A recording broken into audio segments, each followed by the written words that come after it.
Welcome to Of Sound Mind and Spirit. I'm Shelly. And I'm Lisa. We're sisters walking together on a journey of faith. We're not perfect. We definitely don't have all the answers. We're inviting you to walk with us as we explore ways we can better know and grow in our faith together.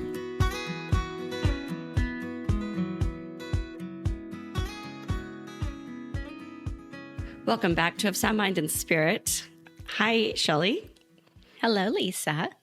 And welcome to our guests, our listeners. We're so glad you're joining us today because we have a really special guest. This is someone who's been part of our faith journey for over a decade. That's right. Today we're welcoming our dear friend, Lisa Hendey, author, speaker, founder of Catholic Mom, and one of the most encouraging voices in Catholic media today. Lisa has been inspiring women for years to embrace their faith in everyday life. And we are so excited to talk to her about her newest book. It's a weekly devotional called Jesus Every Day, Jesus Every Way.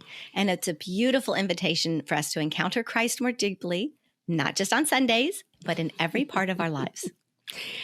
And you'll hear a little bit about Lisa's played a meaningful role in our own story. And she invited us to write for Catholic Mom all those years ago and gave us the confidence to share our voices.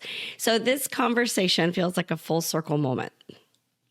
And we can't wait to dive into how Jesus Every Day, Jesus Every Way, how it came to be, what inspired it, and how we can find Jesus in the midst of our busy, ordinary lives. So Lisa, welcome to Of Sound Mind and Spirit. We are thrilled to finally have you on. This is our first time on where you're a guest of ours.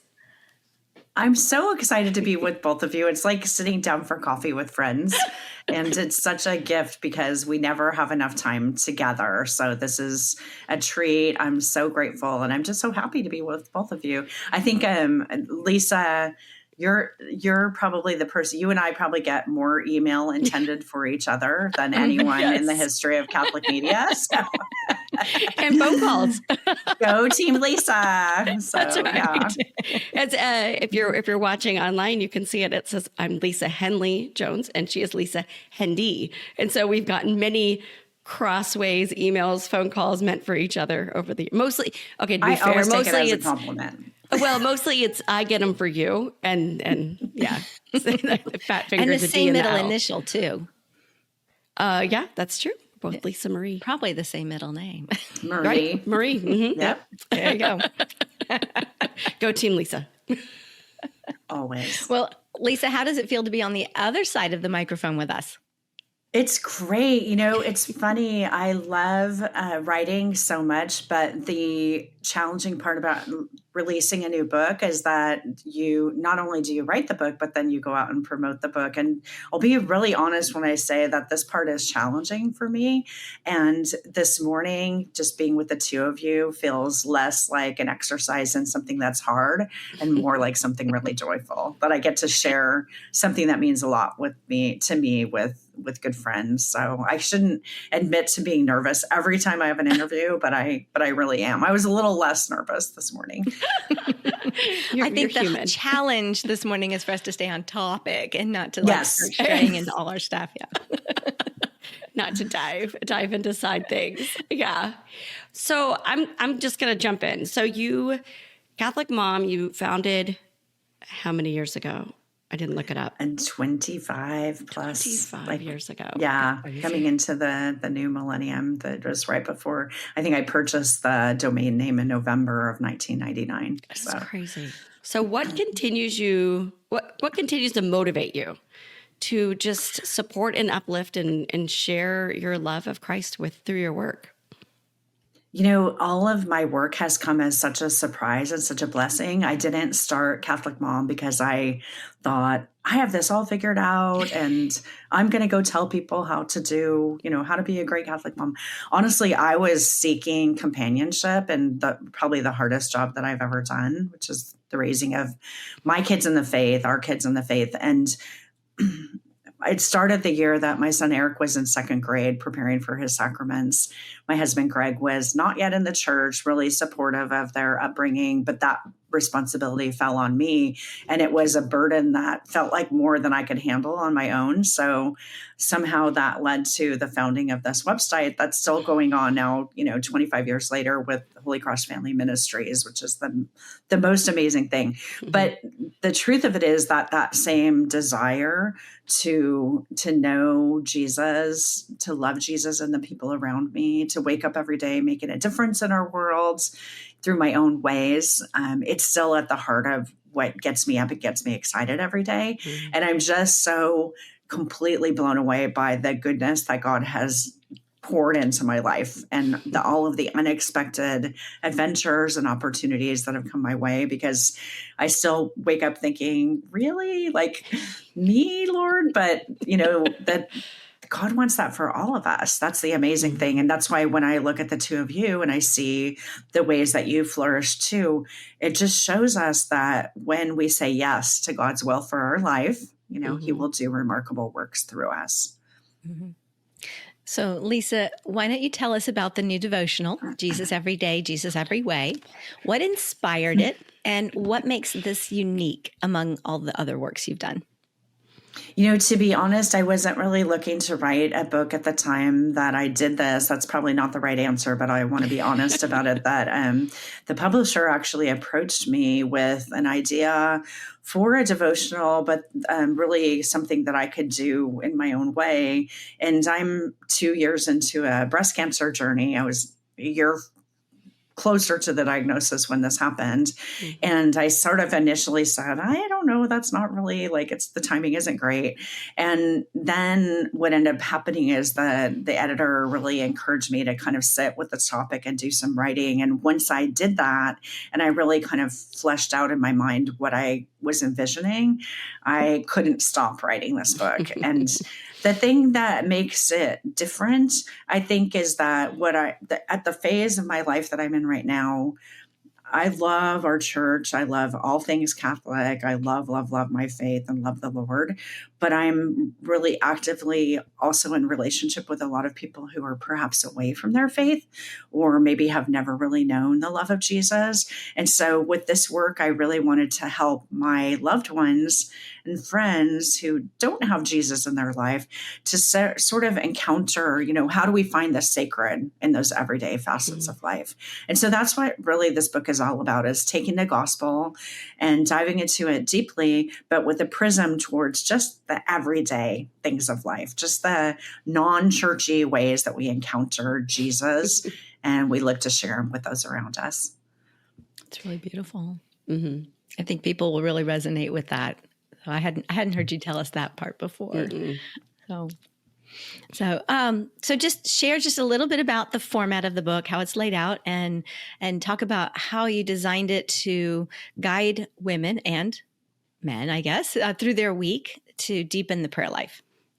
So it really takes the ancient prayer form of Lectio Divina, translates to sacred reading. And really one of the things that we do with Lectio or sacred reading is to kind of withdraw with the word and then pray deeply with it, encountering our own experience in what we read, envisioning ourselves placed maybe within the scene that we're reading about, and then having our own conversation with God, with Jesus, about, what we've just read and taken in. And then for me, the most integral part is, with that behind us, re-entering the world after we've withdrawn, re-entering and fundamentally changed by the word. So we take 52 passages of the Gospels in the book. They're not in they're in sequential order within the particular Gospels, but it's not dated, and you can really pick it up in any chapter. And then I had the luxury with each of the Gospel passages of writing a personal reflection. So kind of my own, what's the crossroads between this Gospel passage in my own life? So that's every Sunday. And then for the rest of the week, there are these quotes, which I had so much fun researching. And the quotes relate to the theme of the week. And they also include a reflection question. So every day you can just sit with a quote or the reflection question for 2 to 3 minutes, kind of reread the gospel passage. And then every week ends with a a personal prayer that I wrote with an eye toward encouraging people to write their own personal prayer for that gospel. Mm-hmm. I love that it just takes a few moments each day so that people who are busy might even be able to carry it with them in the car. And one of the things I used to do when I worked out of the house pre-COVID was I would drive to the office, get there a few minutes early, park in the parking garage, and do my daily reflection there before I got out of the car and walked into the busy crazy of life. And this book sounds perfect for something like that. I almost wish I had the commute again. That's what I hoped for. Well, you could do it in your coffee table too. That's the thing that I hoped for, was really for maybe people who weren't in the active posture of praying daily. And I'm very honest, I think, in the introduction about my own desire to sort of shake up my own prayer journey. I have for years prayed in the same way and had a set of prayers that I say every morning. And part of my morning prayer time includes the beautiful daily gospel reflections at Catholic Mom that we have. So praying the gospel has been part of my life for a long time, but it was beginning to feel very rote, very sort of the same thing over and over again, to the point where I felt like I was sort of doing my prayer rather than being really in relationship with Jesus, which is what I desire for that time of my day, or really even just like we can pray all day long, right? So we don't need to be just praying in the morning or just praying at night. And so my own desire to sort of re-enliven my faith journey that I was on is at the heart of this. And I found myself just falling in love again with the Gospels and with this new way of seeing the Word of God in weird places, like at the beach or in the checkout line at Trader Joe's or with my siblings or at Disneyland or wherever I am. You know, how does what I've read this day and what I've prayed over make me a different person in the world that I'm re-entering? One of the things I really found that made this book unique was you have the gospel for Sunday on the first day, and then you have your reflection. But then every day it's a quote, like you said, or a quote, or there's one that's scripture for every other day. And one of the things is the difference in where you pulled those quotes. That really, okay, I'm just looking, I opened the book randomly, and Friday on one of the weeks, it's a quote from Gremlins, the movie, which I think has still traumatized me seeing that movie as a child. Sorry to reinvoke your trauma, your childhood trauma. But so how did you decide this? This is, to me, it's just genius that you are picking quotes from all these different places. So what I wanted to do was, again, bringing the sacred into everyday culture. I wanted to involve a lot of quotes that every week starts with a quote from a saint, and it also concludes with a quote from scripture that relate to the main scripture passage. But on the other days of the week, what I wanted to do was find great literature, awesome public people, poetry. Every Wednesday is a poem, and every Friday is movie day, movie night. And I found quotes that I'm not particularly saying you need to go watch Gremlins again, but I found words from film, which is really dear to me in my life, that relate to the theme that I'm talking about. And some of those quotes were things that I sort of have collected for a long time, but a lot of them were really things that I went searching for. And then it was like, where do I find a movie about, jealousy or about burying the dead or whatever it is that we're talking about? And those were the funnest ones, because I wrote a lot of this in the library in Beverly Hills, which is very adjacent to where I live. And the library, when you drive to the library, which I was doing every day during the writing of this, if you've ever seen Beverly Hills Cop, the movie, like that iconic, like piece of land is where the library is that I was driving to. And there's just so much like film reference in LA that it was really fun to make that a part of this project. And I think people will have fun with kind of looking back and saying, hey, I remember seeing that, or maybe saying, oh, I've never seen that one before. Yeah. Let's watch it. So, yeah. I have to say, I did stop and flip through to see all the different movies to see how many of them, here's the Muppet movie. Yeah. they're not all kids movies, but those are the ones I picked out. Well, and you had to use the Blues Brothers quote. Yeah. Yeah.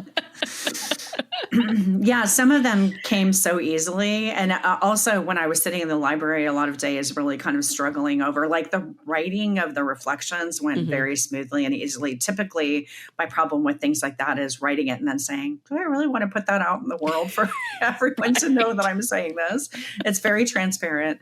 But then the afternoon times when I was working on the quotes were a lot of like texting friends in the film industry here, or like our mutual friend, Maria Johnson, who's a huge poetry, aficionado, who I had sort of like phone a friend to say, I need a poetry quote about XYZ thing. And it was just fun. It was like putting together the pieces of a puzzle.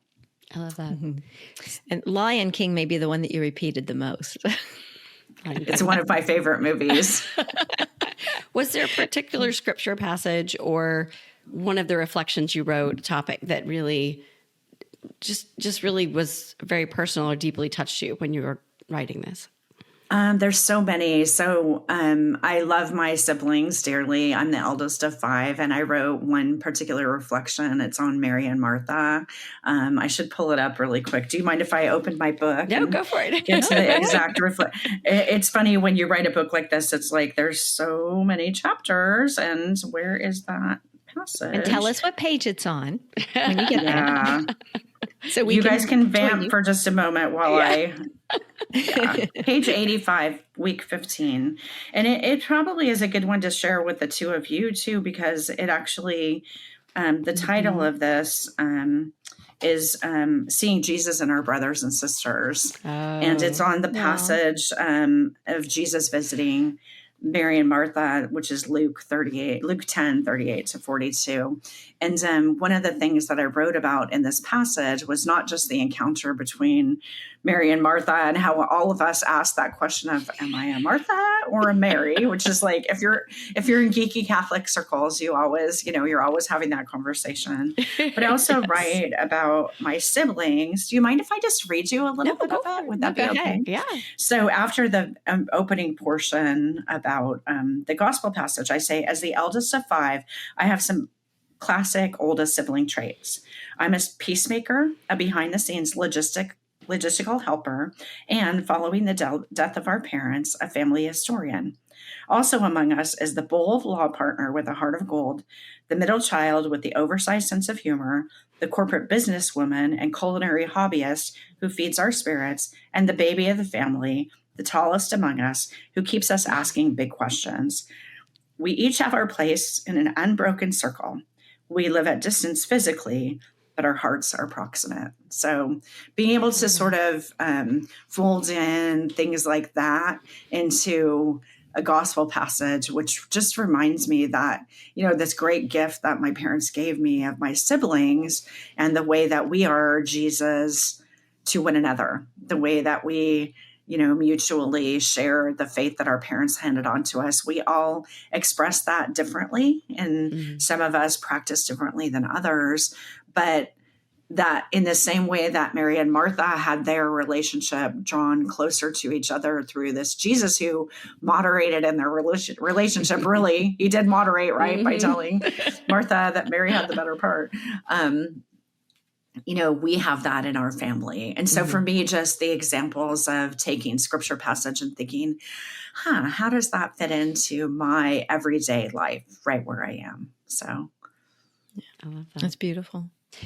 So when you were writing this, it's 52 weeks, so 52 scripture passages. Did you take a year? Did you tackle this one gospel a week at a time? No. Wouldn't it be lovely if you had that much time to do something like this? So I had an ample amount of time, but I did write it in I'm going to say probably about 4 months of active writing. So it was a pretty intense journey.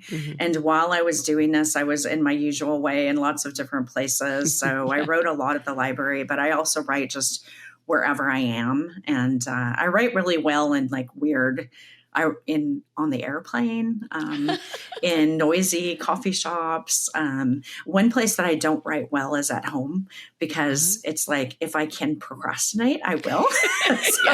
Yes. My home never needs to be cleaned as badly as when I'm on a writing deadline. And I have to say, when Matt Major, thank you to the team at Loyola Press, which is the beautiful publisher behind this, because, not only are my words here, but I think they did really a stellar job in the design of this book. Oh, yes. I think it looks amazing. It's inviting. It's a sort of intriguing, and it's not very onerous. So again, for somebody who just wants a little bit of time with the gospel every day, you can pick it up and have it feel like it's just comfortable.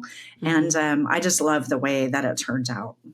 I was going to say, the designers, the outside cover is beautiful, but the inside is just so welcoming and friendly. And I love, I'm not going to hold up each page, but like, I love the way they incorporated the graphics inside the book. So you're not just reading text after text after text, but there's like I said, it's just welcoming and friendly, and there's spaces to write, but not in the usual. There's not in the usual way that you see these books. So I think they did a really, really good job at this. Yeah, they're amazing. And my editor too, Maura, she was just, when you write a book that's so personal, you have to really be in a trust relationship with your publisher, and particularly with your editor, that when you walk too far out on the limb, they're going to pull you back if the limb is about to come crashing down around you. I'm very blessed that I have that at Ave Maria Press as well. And, to work with such amazing editors, and you are both writers, so I know you understand this relationship with a trusted editor who always has your reader at heart, but also has your back, and I tend to forget when I'm writing that anyone else is ever going to read it. So that's why I think it's really good to have an extra set of eyes, not just looking at proper punctuation and grammar and things like that, but really, is this something that's at the service of the reader? I like that. Yeah. Yeah. Sorry, I blanked. That's okay. I was listening to you, and I go. thought of like three different things. Lisa, hold up the book. Lisa Hendey. Jones. Hold up the book. So really briefly, I know I've heard this story in a longer format, but really briefly, could you tell the little connection to the VW bus? Because I have to tell you, after hearing the longer version, every time I see a VW bus, I want to take a picture of it and send it to you. But I have Please do. texting you multiple times. Please do. I collect them. So yes, always text them, please, or tag me on social media if you see a VW bus. Greg and I, in our time in Fresno before we moved to Los Angeles, acquired a 1974 Volkswagen bus. We named it Arnold after the original owner, who was a gentleman who had passed away, but was a wonderful mechanic who kept it in pristine condition. And we drove that for many years. The main place that we typically drove it was to Mass on Sunday, or if we were not in a rush to go someplace, because Arnold, the bus, had its own personality and also own tempo in terms of getting us to places. So one thing about driving a bus is that you encounter, breakdowns occasionally, but you also enter sort of a bus culture, and it's just a different way of seeing the world. And when I write in the introduction about that, way of encountering the world, I make the connection to the fact that I want my relationship with Jesus to sort of take me into that same mode, that I slow down, that I encounter Christ in the people that I come into contact with, that I note the divine, the majesty of nature, the beauty of just simple parts of our life that are just obvious blessings from God. And so I hope that that image is a reminder to folks to just make the time, because this matters. Our relationship with Jesus has us on a journey. It'll be a lifelong journey for all of us, but it's worth the time that we take to be fundamentally changed by our relationship with Jesus. Thank you. Yes. So in your own prayer life now that you're not busy writing this book, and I know you're busy with lots of other things, so how do you stay rooted and connected to Jesus in this everyday and every way kind of method that you've written about and shared with us? I'm actually, as we speak, am still actively praying with the book myself. So that's a fun thing when you write something to go back and use it yourself as a user, and to avoid the thing of, oh, I should have written this instead, but really to kind of meet myself right where I was when I wrote it. So a lot of it is very personal. So it's fun to go back and read it. Sometimes it's like, wow, I can't believe that. But also just parts of my daily prayer routine that are really important to me. I still read the daily liturgy of the word every day. And I wish I could say I make it to daily mass every day. I don't make it every day. I make it several times a week, but those are two sort of like mainstays for me. And then also praying with whoever the saint of the day is really important to me. But I'm finding the change in my prayer life is much more that, I still have my prayer time early in the morning every day, but I'm much more cognizant of taking time throughout the day. And it's not in long periods of time. It's just a few moments to really be conscious of, where am I in relationship to Jesus right now, and in relationship to the world around me. And where that really happens a lot in my life these days is that Greg and I moved into an apartment during the summer, and we live sort of like right in the heart of a really urban area with a lot of just urban messiness, I'll say. And so I encounter all kinds of people who are different from me, students at the university, or people going off to their jobs, or our unhoused neighbors in the community. And having this arsenal of understanding of tools from Jesus helps me to have those encounters with a little bit more intentionality about how I can spread God's love in my own neighborhood. It's really in need of Christ it. in everyone. Yeah. Yeah. That's beautiful.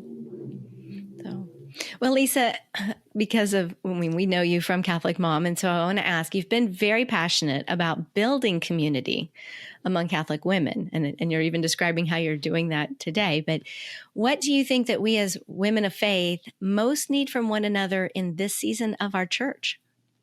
Oh, I think it's relationship. I think that sort of goes unsaid when you talk about community. But I think that one thing that a lot of us tend to do who are active online is that we seek those companions online. And we're very blessed that a lot of times our online relationships turn into true friendships like ours. I mean, the fact that we're entering our second decade as real in-person friends who met online to me, I will never be able to say thank you enough to God for the friends that I have that started through online channels. But I think we need that in our real life as well. Mm-hmm. And I think that the gift of an active faith group in our parish is really something that a lot of us need and desire.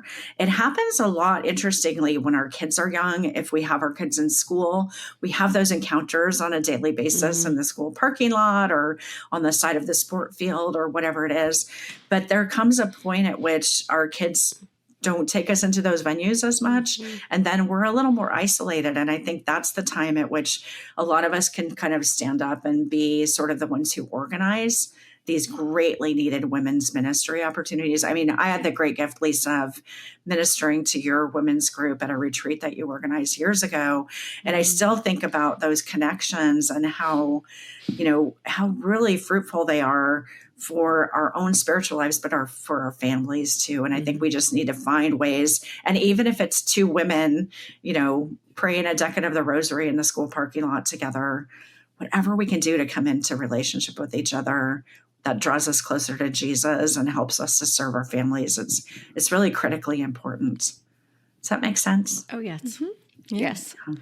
I would say that really hits me because I don't have kids living in the house anymore. I have a young adult, but I'm not active in that way with other people, and it has greatly changed my need for connecting with other people in a faith way because I'm not encountering them on a day-to-day basis anymore. So you just reinforce that I need to get back out there. So yeah, and I'll just say for somebody who's out there that is thinking, oh, I wish my church had this. be the person who goes to your pastor and says, we really need this. We need a little bit of space and we need, your blessing for it. It's important and it will bear fruit in our churches. Exactly. And all it takes is really that one person to step up and say, and just step out in faith and say, I'm going to try this. And if it is 3 people, 5 people, 10 people, you know what? That's all it needs to be. It doesn't have to be a 100 person event. Just still start somewhere. Yeah. Mm-hmm. Yeah. All right. So what encouragement would you offer to Catholic women, the ones we were talking about, who feel distant from their faith or unsure how to start reconnecting with Jesus? Yeah, come back. Let him embrace you right where you are. I think a lot of us think, we sort of, especially at this time of the year, we're like, well, on January 1st, I'm going to start my prayer journal, or I'm going to, begin a novena or whatever it is. Like, don't wait. Jesus wants to meet you right now, right as you are, right who you are, and just rejoice in knowing that you don't have to change a thing about yourself. You don't have to write something on your calendar. You just have to sit and be loved for a few moments every day. So it doesn't take a book or a particular prayer that, you pray every day. It's your presence, understanding that you are uniquely and wonderfully loved right where you are, just as you are. So I think that's a great place to start. I think that's very beautiful. And I think that so many of us need to hear that and just be reminded of that. So thank you. Lisa, how can our listeners connect with you and learn more about the book and bring this devotional into their own spiritual practices? So the book is Jesus Every Day, Jesus Every Way. You can find it at Loyola Press, or if you're fortunate enough to have a bookseller in your community, you can walk in and ask them for it and they can order it for you. Mm-hmm. And you can also find it in all the usual places online like Amazon. And to connect with me, the best way is just to do a Google search for my name, Lisa Hendey, which is Hendey. I love all forms of social media. I'm not a TikToker, but I love everything else. And I love connecting with people. And I love all of your Volkswagen bus pictures that you want to tag me in. That would be amazing too. So, and if you just want somebody to pray with you for your intention, if you're listening to this and you just feel like, I'm at my wit's end and I'm lonely and I'm not feeling it, just send me an email. It's lisahendey@gmail.com. I'd love to be a prayer companion with you. It would be a great, great privilege to walk with you toward Jesus.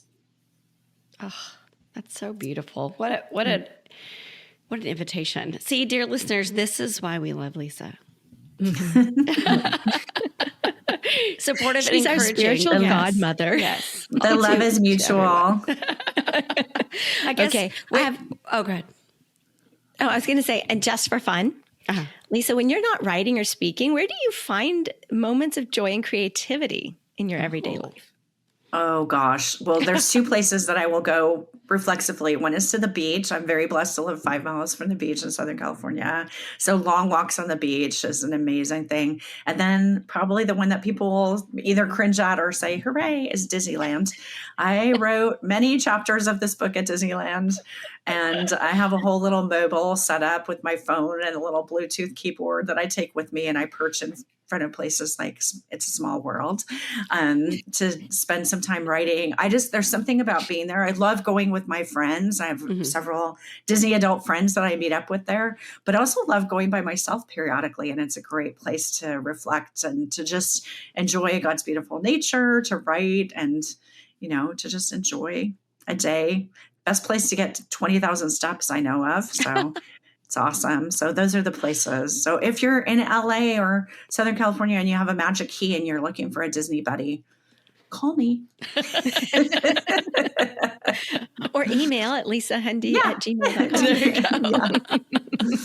But I'd put in the header, magic key. It was, you say magic key? Yeah. Looking for a buddy.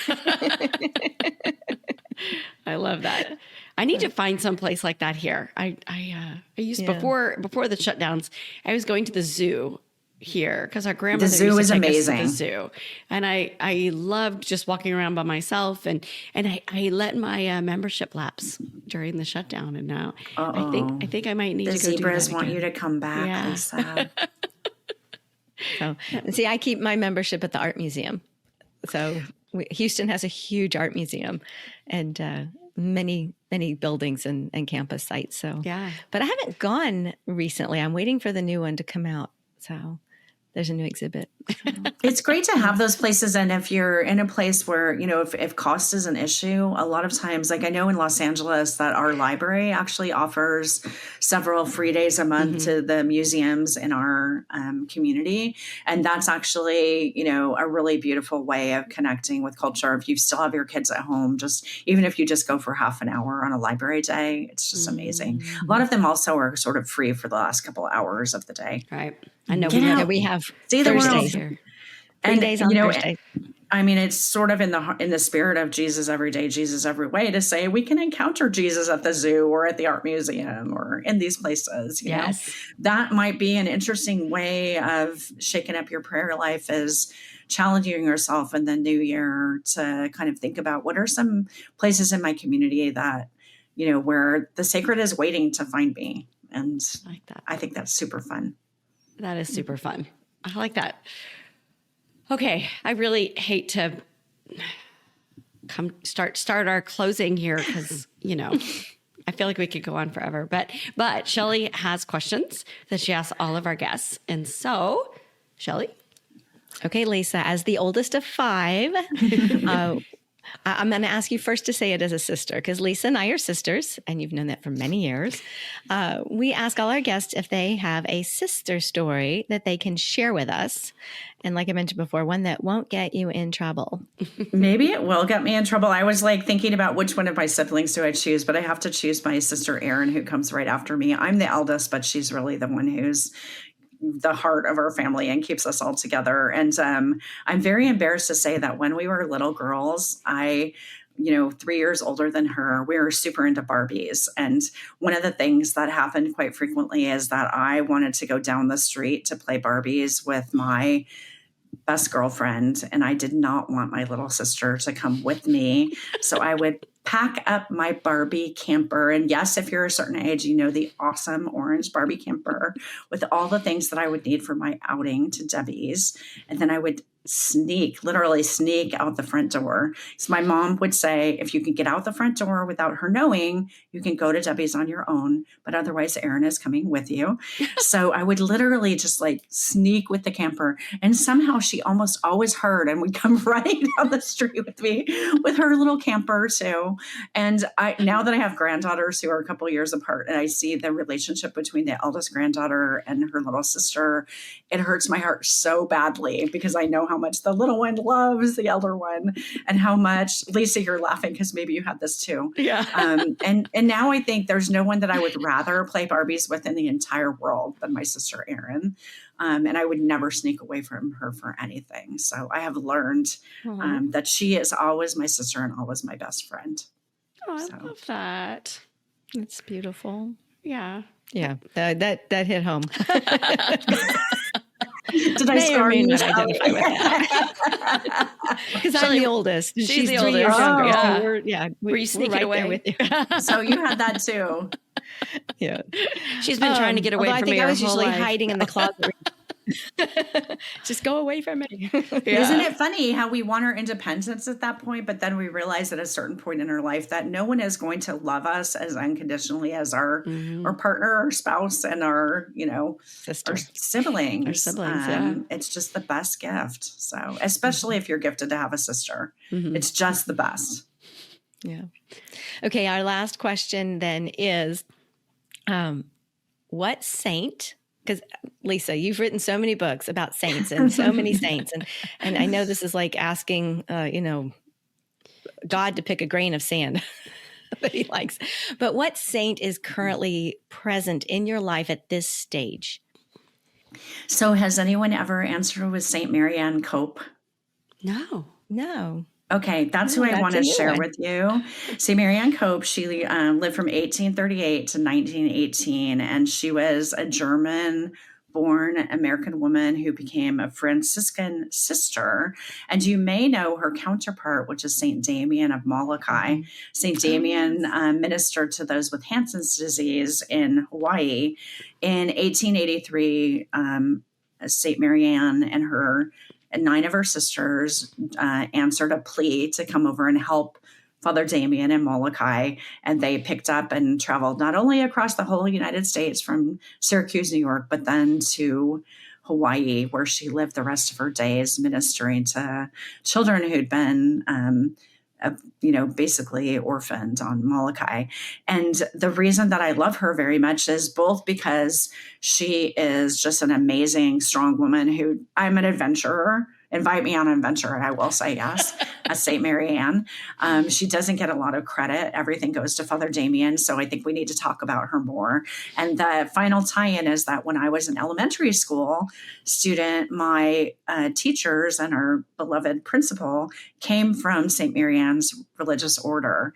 And so I have a really deep connection to the Franciscan sisters in Syracuse through my elementary school principal, and who's still living up there in their convent, and now through St. Mary Ann too. So part of my desire is to make her a better known saint in our church, because she's one of our few American women saints, and she's relatively little known. So now you know her. She's awesome. Yay. That's wonderful. That's I've heard of her before, but you're right. I think most people identify that type of care with Father Damien. Yeah. Yep. Cool. Okay. All right. Lisa, back to you. The other Lisa. My sister Lisa. We're going to be like that. I know. Lisa I realized I was Lisa. like, oh dear. I'm staring at both the names. I want to say, Lisa, thank you so much for joining us today and just sharing yourself and your heart and your faith with us, your joy and your devotion to helping women grow closer to Christ is just inspiring. Well, thank you for the opportunity to be with both of you and for what you're doing. It's so special to see. I mean, I'm a listener, but to see you and get to engage in this way is really wonderful. So I thank you for our friendship and for the chance to share about the book too. Thank you. Right. And for our listeners, we will link Lisa's new devotional and her website in our show notes so you can learn more and bring Jesus every day, Jesus every way into your own prayer life. Have we said the title enough yet? Do we really? I think one more time just to be, so Jesus every way. No, see, I got it wrong. Jesus every day. Jesus every way. It's a gift, and it reminds us no matter where we are and what our days look like, Jesus is always present and waiting to meet us there. And I'm going to say you should buy it. You should gift it. You should. It's the perfect gift for that you need to give to all of your friends and family. Right there. And keep one for yourself. Of course. Of course. All right. I don't want to say goodbye, but we can say goodbye to our dear listeners, and then we can continue talking. Bye, dear listeners.